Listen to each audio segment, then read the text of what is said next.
আজকে আমরা খুব সুন্দর করে এই সমীকরণের মাধ্যমে ধাপে ধাপে দেখাবো কিভাবে খুব সহজে f equals ab plus c plus dc বা এই সমীকরণের মাধ্যমে চিত্র অঙ্কন করা যায়।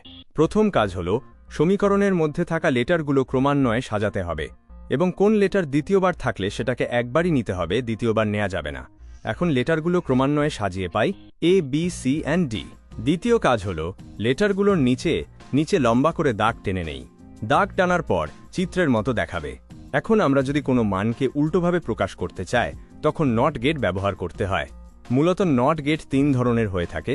প্রথমটা হলো লেটারের ওপর বার সিম্বল থাকে, দ্বিতীয়টা হলো লেটারের ওপর প্রাইম বা অ্যাপোস্ট্রফি সিম্বল থাকে এবং আরেকটা ধরন হলো লেটারের আগে টিল্ডে সিম্বল থাকবে।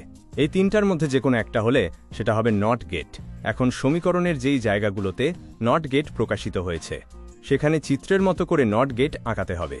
আমাদের সমীকরণে দুই জায়গায় নট গেটের কাজ আছে, একটা হলো এ বার এবং অপরটি হলো সি বার। আমি সেই অনুযায়ী চিত্র অঙ্কন করা হয়েছে। প্রথমে আমরা সমীকরণের প্রথম অংশের কাজ শেষ করব। প্রথম অংশটি হলো এ বি। এখানে এ এবং বি গুণাকারে আছে।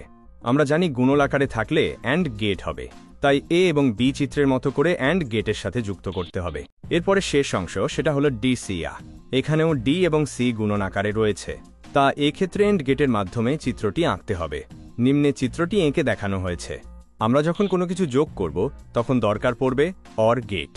অর গেট নিচের চিত্রের মতো হয়।